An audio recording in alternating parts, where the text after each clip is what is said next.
Hello everyone and welcome to training. My name is Eva and today I'll be introducing you to the EYFS.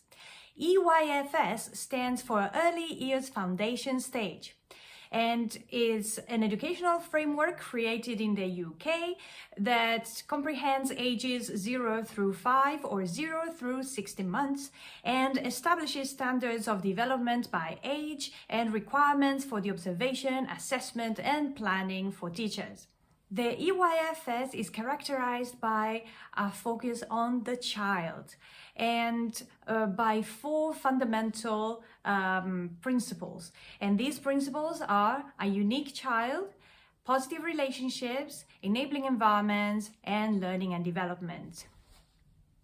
The final goal of the EYFS framework is that of providing care for the child so that the child can develop holistically and become a self-regulating learner. And that means becoming emotionally self-regulating and cognitively self-regulating. A unique child means that children are competent learners, and that means they are not a piece of paper on which we write on.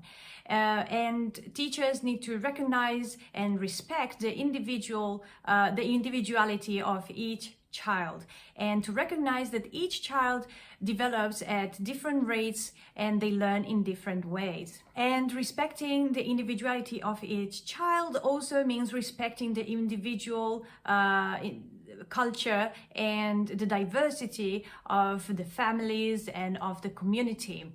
And it also means to providing a safe environment, safety and well-being for all children so that all children can be included in the learning. The principle of positive relationships reminds the teachers that positive relationships are fundamental in the life of children, as children need a key person or a person of reference to learn better and feel better.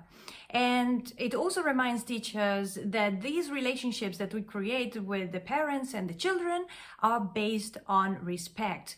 And children also need to be respected and learn to respect each other.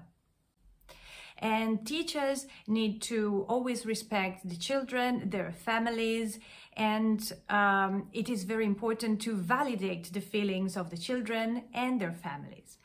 When we are able to respect other people's individuality and provide them with positive relationships and safety and inclusiveness, then we can also provide an enabling environment that will support the children's learning. And we will have a video just about the enabling environment, but briefly, the principle of enabling environment reminds teachers that we need to create an environment that will provide learning opportunities for the children. And this environment includes the physical environment and the emotional environment.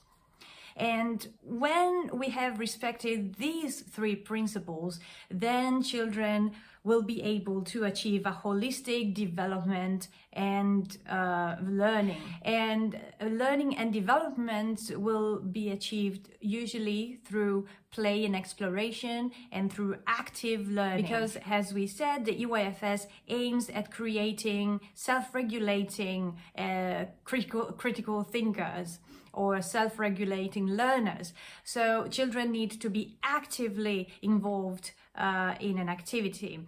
And creativity and critical thinking are also part of the process to achieve a holistic development.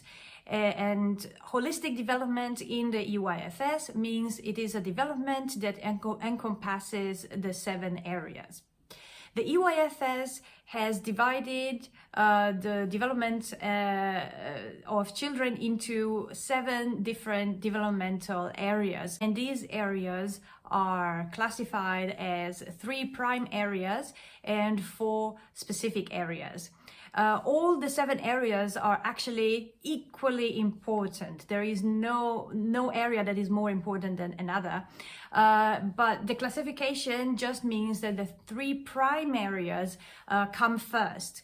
And usually the development in these three prime areas starts in the womb.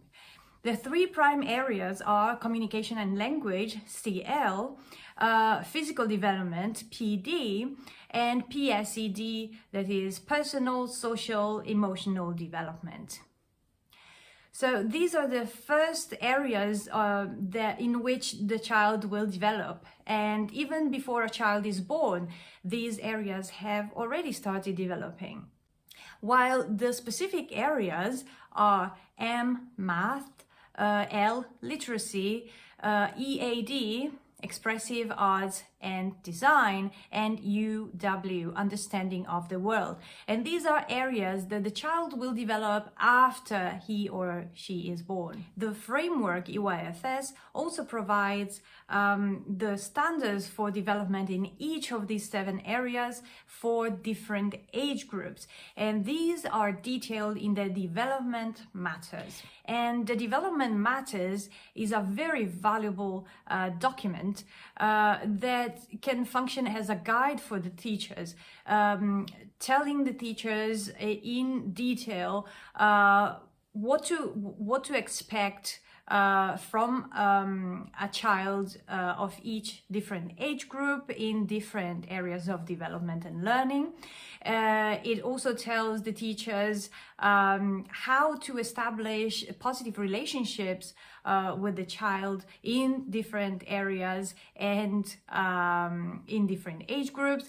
And it also provides requirements for how the teachers will provide a learning environment that will support the children's learning and development in that specific age group, in that specific area. When reading the Development Matters, a teacher will find out that the 7 areas are also subdivided into areas of learning and development. For example, as you can see, the PSED, personal, social, emotional development, is divided into self-confidence and self-awareness, managing behavior and feelings, and making relationships. CL, or communication and language, is divided into listening and attention, understanding and speaking. And PD, physical development, is divided into moving and handling and health and self-care. And these are the prime areas. Then we have the specific areas. And in the specific areas, we have L for literacy with reading and writing. Then we have M for math with numbers, shapes, space, and measures. Then we have UW for understanding of the world with people and communities, the world and technology. And then we have EAD, expressive arts and design, with exploring and using media and materials, and being imaginative. So this is what the EYFS is. But how does it work in practice? In practice, the EYFS follows a process called OAP, where O stands for observation, A stands for assessment, and P stands for planning. Observation is the first step that teachers need to do, and through observation, the teachers can assess the level of development and learning achieved by the children. And according to their assessment, the teachers then can plan or modify plans so they can better suit their students. The framework doesn't really provide specific curriculum with specific plans. However, with years of observation and practice in China, we have created a curriculum that is based on the EYFS and that aims at achieving the same goals as the EYFS. And from experience and from what the EYFS framework also describes as challenges to the practical application of the EYFS in a setting, I do think that the biggest challenge is that of translating the framework into into day-to-day practice. Even in settings where there is a very stable and very defined managerial system, the EYFS practice needs time to be perfected. And teachers and parents need to learn to work together to support the learning and development of the children. In conclusion, every child's learning journey is unique, and the EYFS is the best framework to ensure that the individuality of the child is respected and that the child's full potential is developed. And this is all for the introduction to EYFS, and thank you for watching.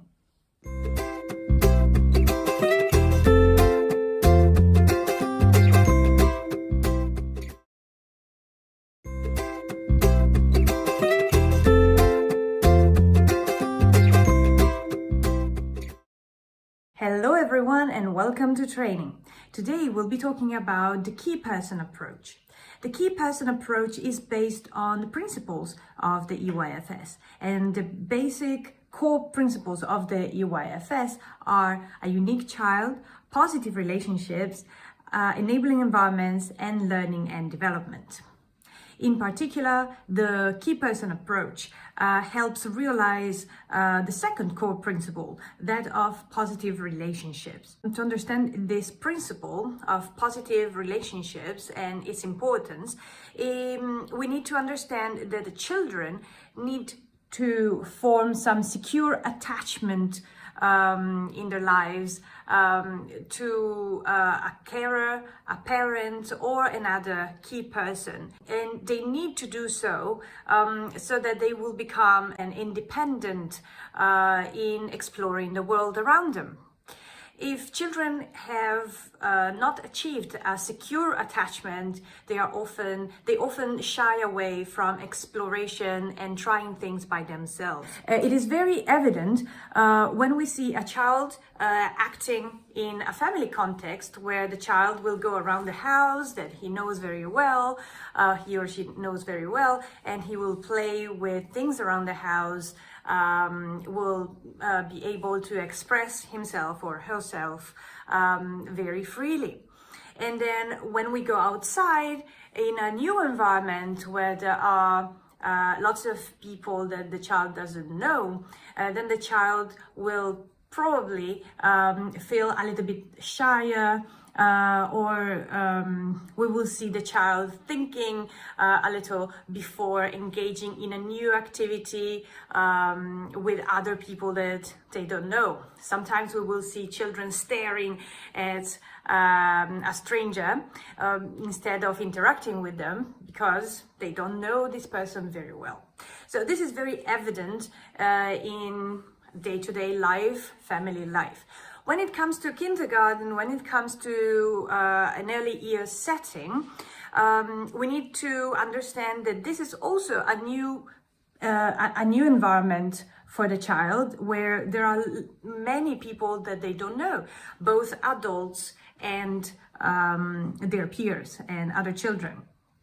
So how can we help a child in an early years setting feel the same kind of confidence and security that they feel at home, or a similar feeling of security and confidence that they have when they are home?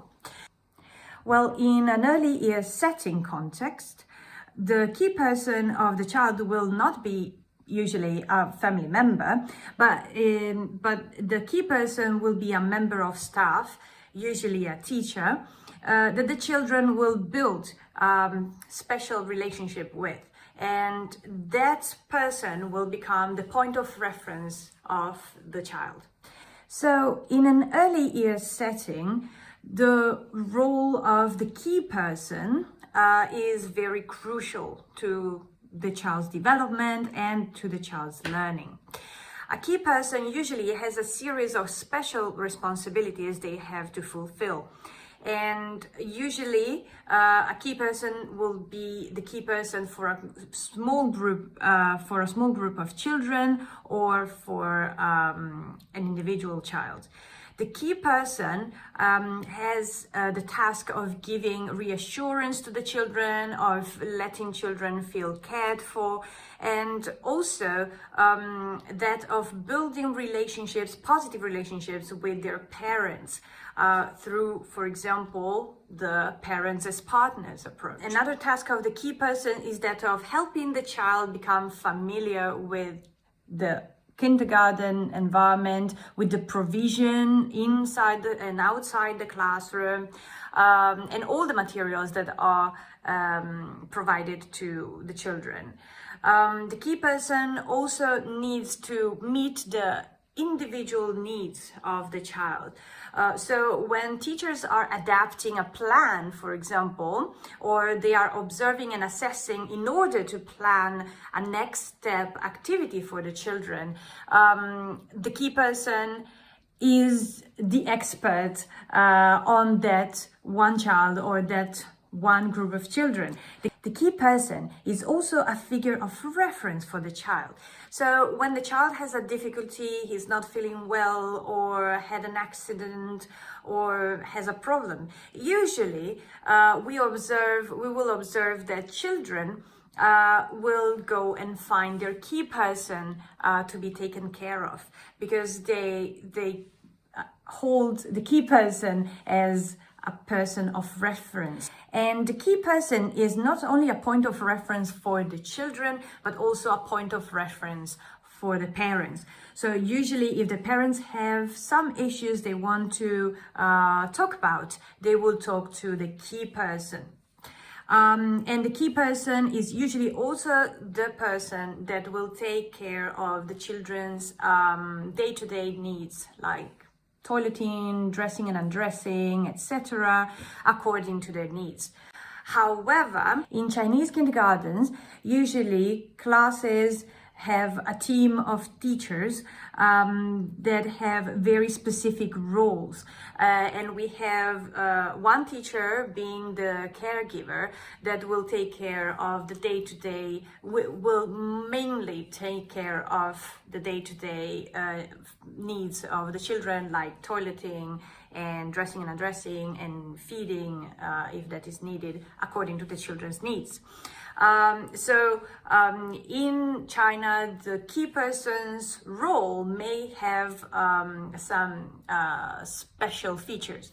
One special feature is this: we have in the classrooms, usually there is a caregiver that already takes care of the children's personal needs. And another difference, especially in international schools where English teachers are involved, the key person is not always the person that directly communicates with parents. In international kindergartens in China, where English teachers are employed, sometimes the English teachers cannot speak Chinese and the parents cannot speak English. And that is why sometimes the key person, if the key person is an English teacher, cannot directly communicate with the parents. So sometimes the school can have meetings where both the Chinese teachers and the English teachers are present, so that there is a translator. Or each classroom can have regular meetings each week and each month to discuss the situation of the children, what has been observed, and then this information can be shared with the parents. Let's now take a look at how the key person approach works in practice. In practice, in each class, we have a number of children and a number of teachers. Each teacher can be the key person of a group of children.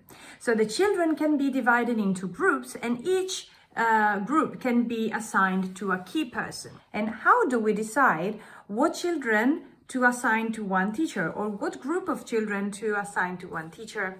Well, there are at least two methods that we can use. One is that of observing the child. So if a child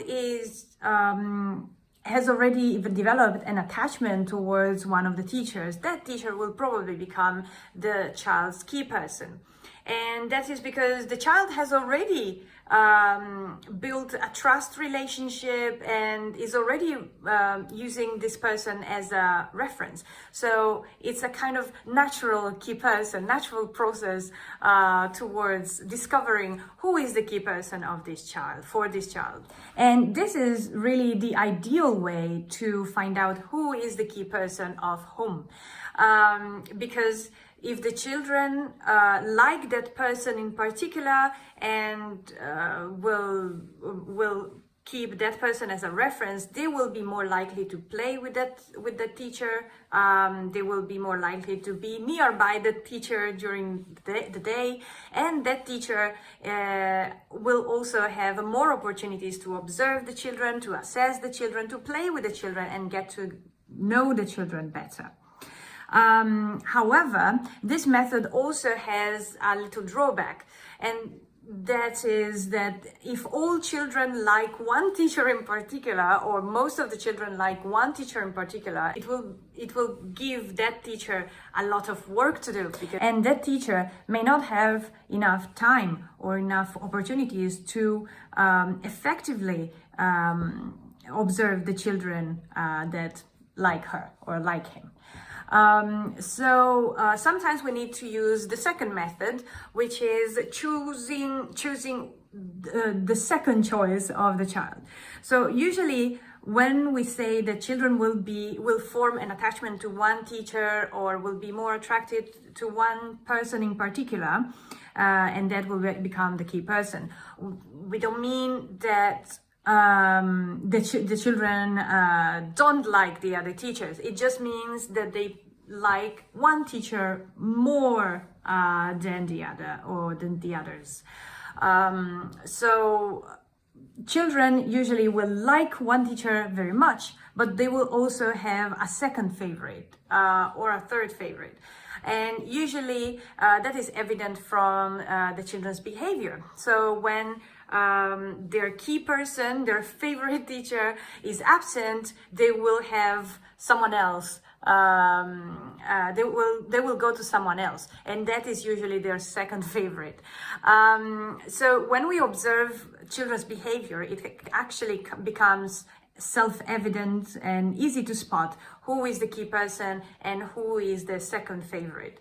And it's always useful to have a key person and a substitute key person for the children in case the key person is absent. Now, as we can see from this picture, where the large circles are the key persons and the small circles are the children, we can see that on a daily basis, children usually don't just stay with their key person. They will always play with what they like and with different people. The key person cannot be with the children all the time, every day. And that is okay, and that is normal. They cannot be just following the few children that are assigned to them. They still need to keep their attention, keep their care, and keep all children safe in the classroom. At the same time, the key person also needs to observe the children and assess the children and then talk to the parents. So if a key person cannot be with the child every day, all the time, can they still do all the observation, assessment, and give credible information to the parents? Yes, they can. And how do they do that? Well, as you can see in the picture, when a child is not with their key person, usually that child will be with another key person or another group of children playing, and another adult will be supervising this group. So if a key person is not present during a specific activity and the key person needs information on how the children did in that activity, the key person can still talk to the other key persons. The teacher can still talk to the other teachers about it. And what we suggest the teachers to do is to have at least weekly meetings, if not monthly meetings and weekly meetings, where they can discuss what they have observed in the classroom, outside the classroom, and they can compare the content of their observations, so they can have a more complete picture of the child, and then they can share this complete picture with the parents. The teachers can also write some notes and stick them in the classroom, put them in a place where all the other teachers can see them, so that apart from the meetings they will have, the other teachers can also use these notes as a reference to inform their own observations of the children they have been assigned to. The key person's role is not an easy one, and there are challenges that the key persons need to front from time to time. For example, some parents will be preoccupied that the children will form an attachment, a strong attachment to the teacher, and that attachment will be stronger than the attachment the child has with the parents. And the key persons need to reassure the parents that this is not the case. The parents, and especially the mother and the father, will always be the strongest attachment, the strongest source of attachment for a child. And even though a child may develop a very strong attachment towards a teacher, that attachment will never be stronger than the attachment the child has to the parents. However, in families where the child has not created a secure attachment with their family members for any reason, then the setting also needs to pay attention to how the attachment of the child to the teacher develops. And the teachers need to be prepared and instructed in controlling and observing how this attachment develops, so that the child is not overly attached to the teacher, or the teacher doesn't become overly attached to the child, because then when the child needs to move on or move to primary school, for example, this may add to the stress of changing to a new environment. And finally, another challenge that the key persons need to front is that sometimes families will go through very difficult times. So the key person needs to be a very attentive observer and a very empathetic individual. And the key person needs to respond to what they observe with the right attitude, with the right care, with the right understanding, and respecting the individuality of each child and each family. This is all for the key person's approach, and I'll see you next time.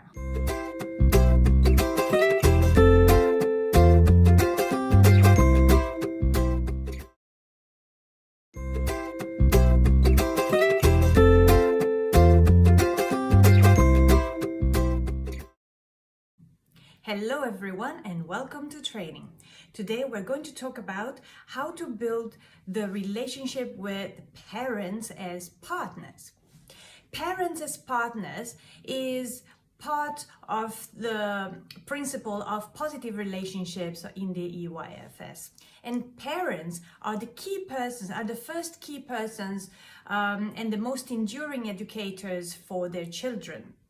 Teachers, however, are the key persons and the educators of children when they come to the setting.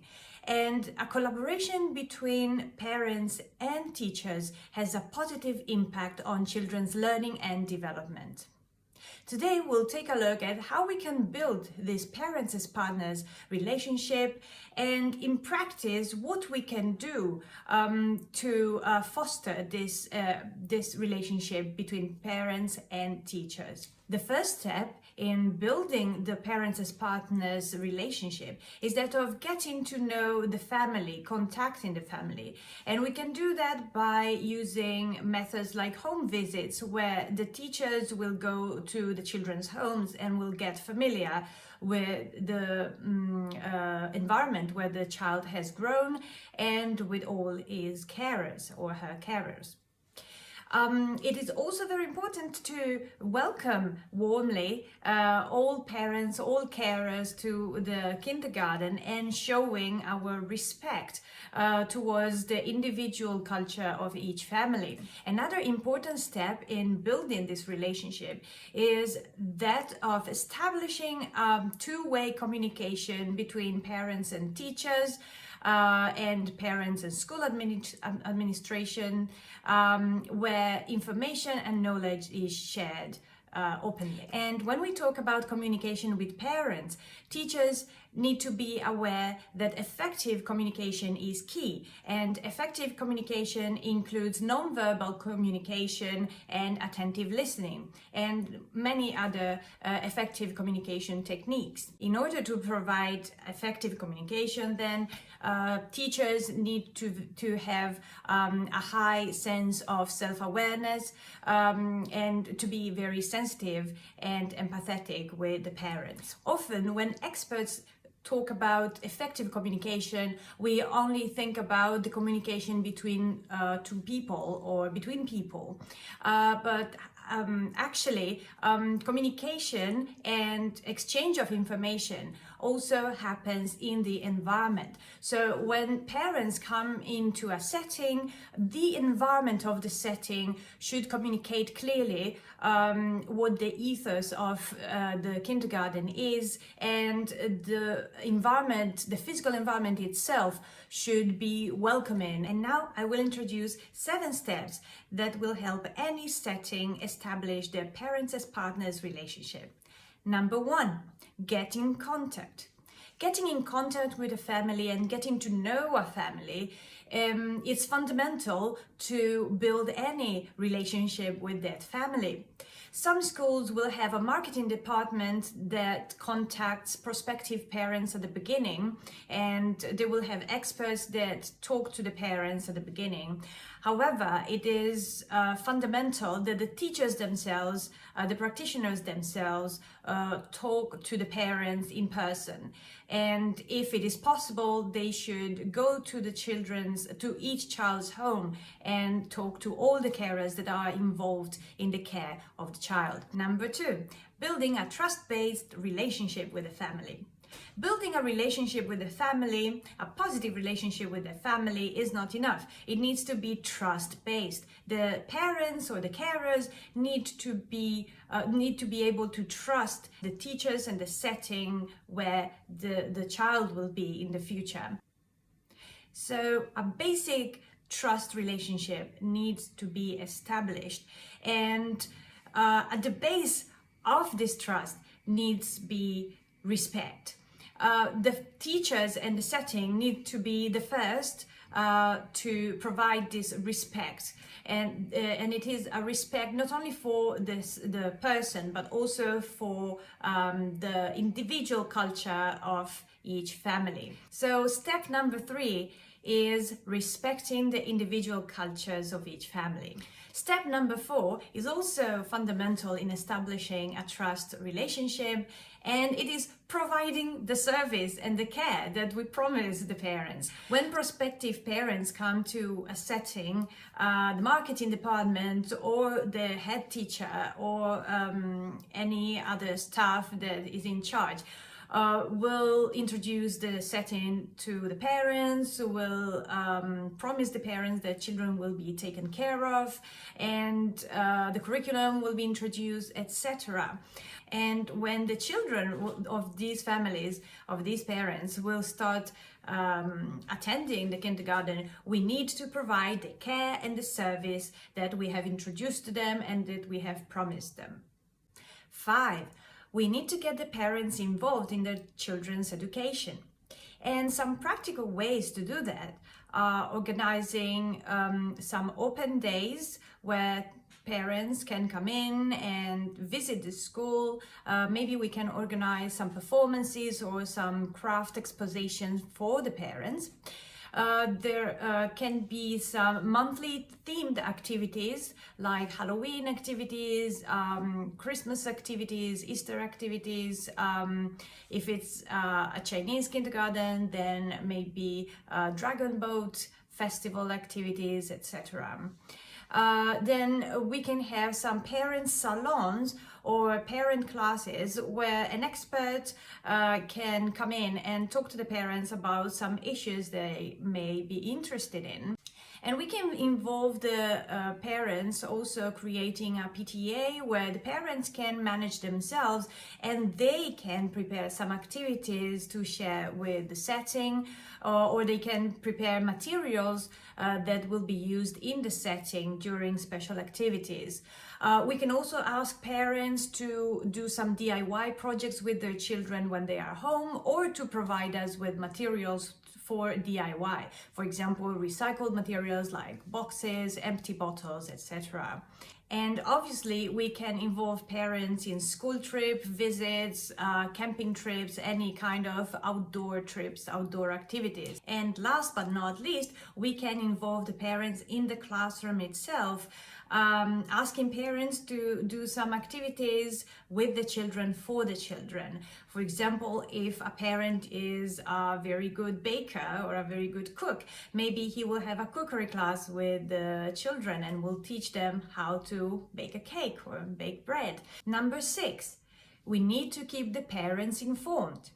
So in practice, how do we inform parents?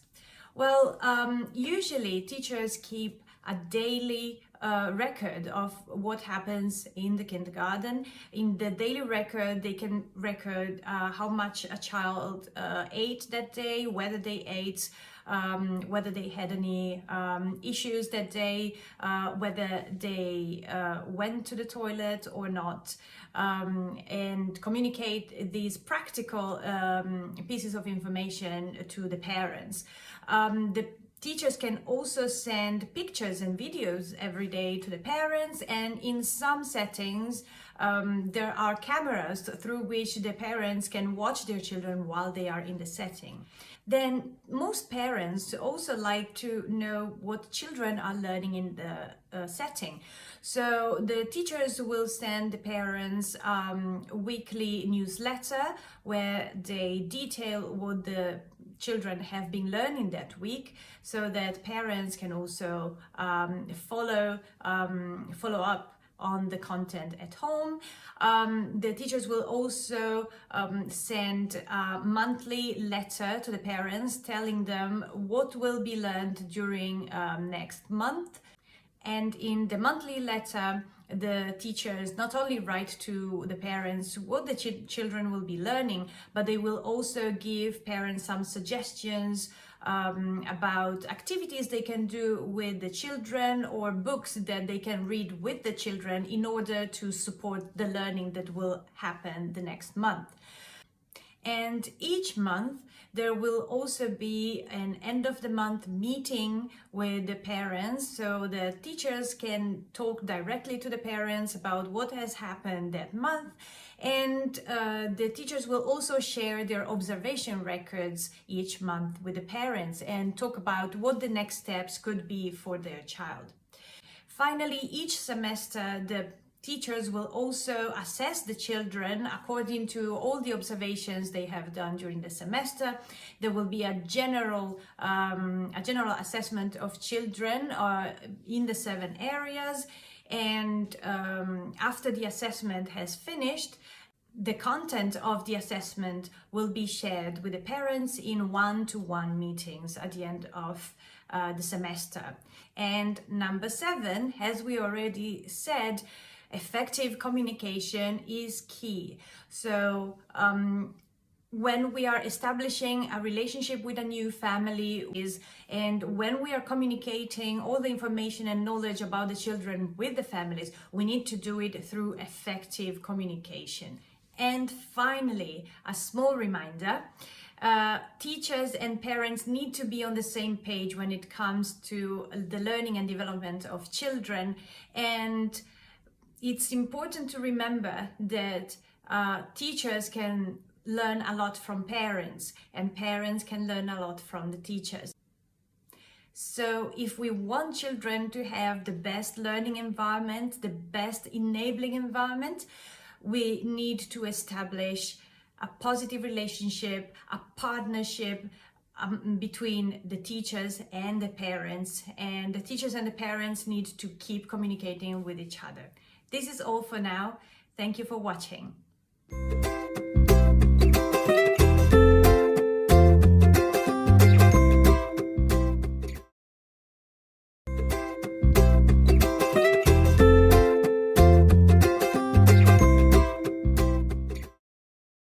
Hello everyone and welcome to training. Today we're talking about effective communication with parents. Let's first talk about why it is important to establish a partnership with parents.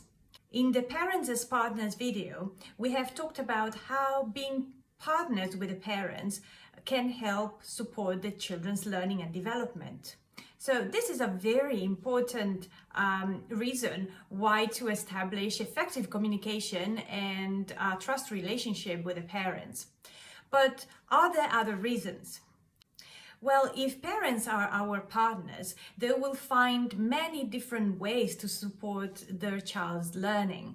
The parents may come to the setting and have activities with the children. They may be involved and take part to school trips and help the teachers in their efforts in supporting the children's learning. And some parents will also be very willing to share resources, share materials with the setting, and will be very ready when the setting asks parents to prepare some DIY toys, DIY tools, or to provide some recycled materials for the school. So these are very good reasons to create a partnership with the parents. But there are other reasons as well. When children see that their parents have created a trusting relationship with the teachers and the setting, the children will feel part of a community.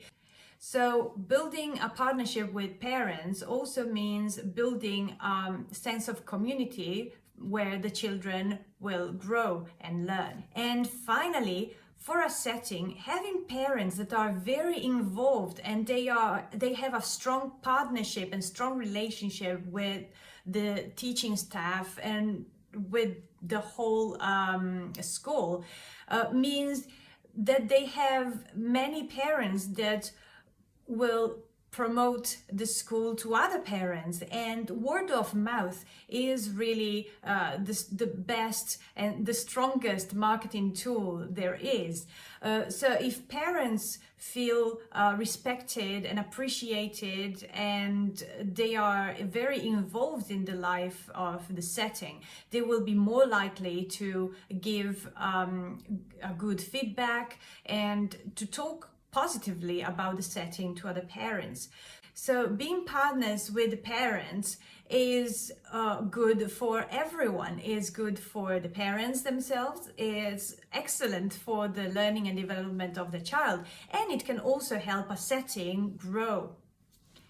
Now let's take a look at some reasons why the parents go to a setting for a visit and a talk. Usually prospective parents go to a setting to check out the setting, to get an idea of what the setting is like, to see the environment, to listen to some information about the curriculum that is used there, and also to get an idea of what kind of people, what kind of staff is employed in the environment. When parents are already involved in the setting because their children are already attending it, then the parents will go to the setting to ask for information about their children, or they will go there for meetings with the teachers to discuss about how their children are learning and developing in the setting. Another reason for parents to go to a setting or have a meeting online or offline with the staff of the setting is that of solving a problem or complaining about some issues that they want solved. And no matter what the reason is for the parents to go to a setting or to talk to the staff from the setting, effective communication is key to successfully communicate with parents. Today, I'll be introducing 5 ways in which we can provide an effective communication with parents.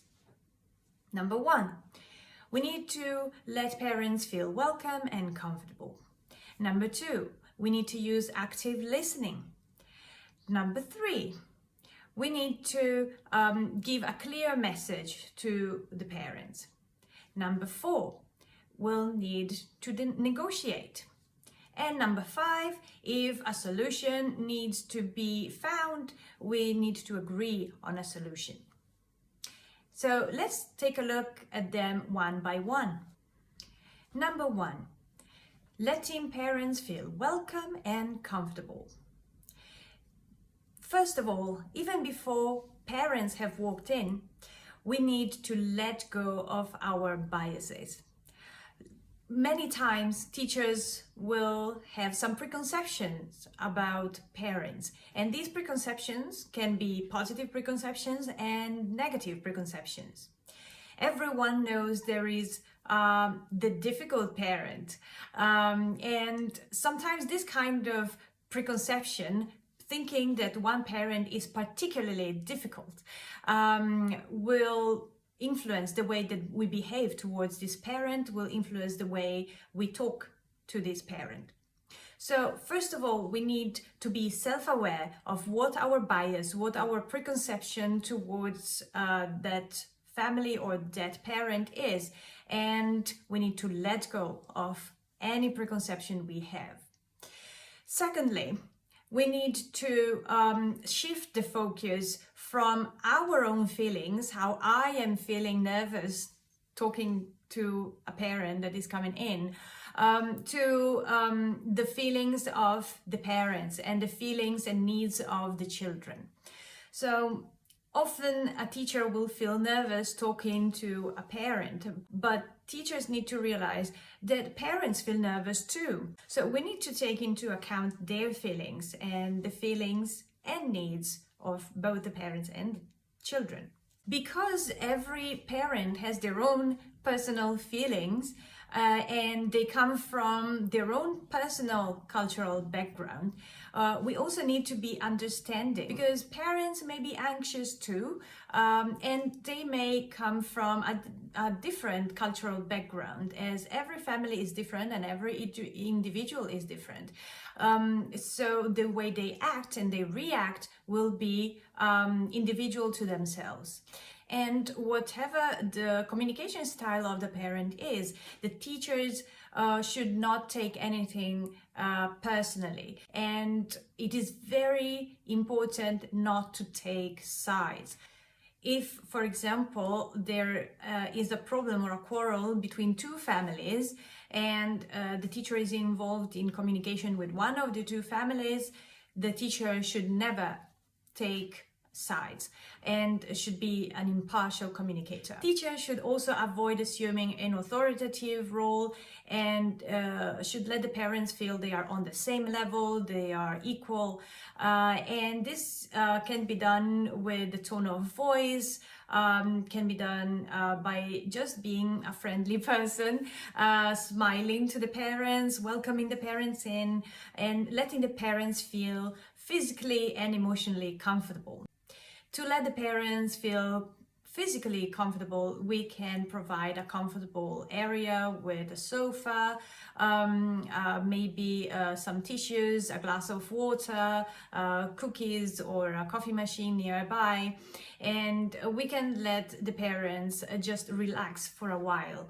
And then when we talk to the parents, we need to physically assume an open position and try to avoid closed position. This is an example. An open position where we are leaning forward, where we are nodding, gives the other person the sense that we are listening, that we are agreeing with them, and makes the other person feel relaxed and happy that they are heard. Another way to let the other person feel that we are in agreement with them is that of mirroring. And mirroring is a communication technique that means we are imitating the other person's position and some of their actions, more or less, so that they feel there is a connection between the two people. For example, if the other person adjusts their hair, we can adjust our hair, or if they put a hand on the table, we can put our hand on the table as well. Some positions that we should avoid are crossing our arms or crossing our legs with the leg on top facing the other person, because they are closed positions, and also leaning back in a chair will make the other person feel they have to work hard to talk to the person that is leaning back. So it feels there is a distance between the two people. So it's always better to lean forward or sit straight and have an open position with open arms and uncrossed legs. And this is how we can make parents feel welcome and feel comfortable. Now let's see how we can use active listening and what active listening means. Active listening is very important when we are talking to another person, and especially when we are talking to parents. Listening is more important than talking, because sometimes, especially when there is an issue, when there is a problem or a complaint, parents really just want to be heard and to find a solution. So they don't need us to participate to that conversation too much. So we need to listen silently. And while we listen, we need to be able to read the other person, read their expression, read their emotions through their body language, through their facial expressions. And when we have understood or when we have read their feelings, then we can respond in the right way with our facial expressions, by nodding, by leaning forward, by making the other person feel that we are actually listening to what they are saying and we are understanding what they are saying. We don't need to agree with everything they say, but we can nod in understanding. Understanding what the other person says validates their feelings and they feel heard. And this is very important for the person that is talking, and it's especially important when the person that is talking is upset or angry, because validating someone's feelings will disarm their anger. So while the other person is talking, we are listening in silence, we are reading the other person, we are responding with appropriate facial expressions and body language, and we are trying to validate their feelings and let them feel they are heard. Sometimes we need to talk as well. So when we are talking, we can also practice active listening, and this means we can allow the other person to interrupt us, and we can give the other person time to think about what they want to say next. So we don't need to fill all the small silent periods there are in a conversation. We can wait patiently for the other person to think. Especially if we are asking them questions, we can just wait for them to think and answer in their own time. And finally, when the other person has finished talking, so we have finished listening, we can summarize the key points that the other person has made. so that again we are validating what they have said, we are confirming to them that we were listening, and also we have a better idea, a clearer idea of what they were talking about, and we can also put some order in the ideas they have expressed in our mind. And when we have put order in these ideas, then we can respond in a more effective way. Summarizing what a parent says contributes to the clarity of message. We can understand better their viewpoint. But it is also important that we give a clear message to the parents, and we don't want our message to be misunderstood, obviously. So before we start talking, we need to have a clear goal in mind about where this talk will go and why we are talking about this. Then we need to talk about what are the facts that happened or that we have observed or that we need to talk about.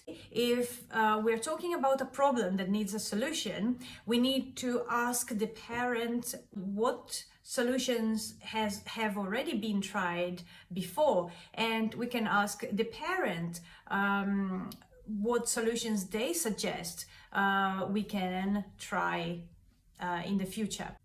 And finally, we need to make sure that the other person has understood clearly the facts. When we are trying to find solutions, however, there needs to be a little bit of negotiation between the teachers and the parents. So how do we negotiate? First, we need to ask some open questions so that we understand the situation better, and we can also understand better the feelings that are involved. Then we need to keep our conversation always professional, whatever the situation is, and we need to focus on the child. So if a parent is very angry, for example, and they say they are angry or they are disappointed, we can respond with, "I'm sorry to hear that you feel this way. I'm sorry that you feel angry about it." So we're still validating their feelings. And then we can suggest that we can work together to support your child. But when we are talking to parents, especially when they are not in agreement with us, they will raise some objections.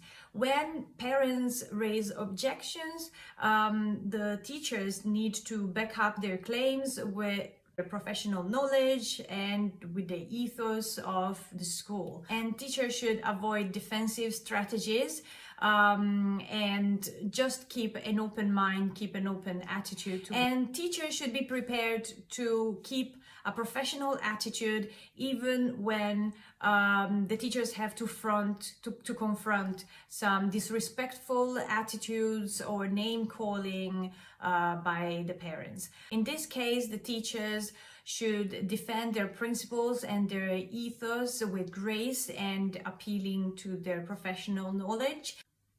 And they should maintain a professional and kind and calm tone of voice and facial expression.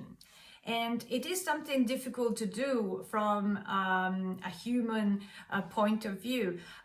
But teachers should always remember that when they are in the setting, they are acting as teachers, as professionals, and they should let go of personal pride when it comes to this kind of confrontation. Finally, if negotiation has been successful, then the parents and teachers can agree to a solution. And the solution should be a two-way solution. So the teacher should not just impose a solution on the parent, but the teacher can ask the parent what solutions they have tried already. Then the parent can share some ideas about solutions. And if the parent is lacking any ideas about future solutions, then the teacher can also suggest some other solutions, and then they can agree on choosing the best one. And the solution that the teachers and parents come up with should be a SMART solution. And SMART stands for specific, measurable, achievable, relevant, and time-bound. So effective communication is not only a way to reinforce the partnership that we have built with parents, but it's also a very useful tool for problem solving. And this is all about effective communication with parents. Thank you for listening.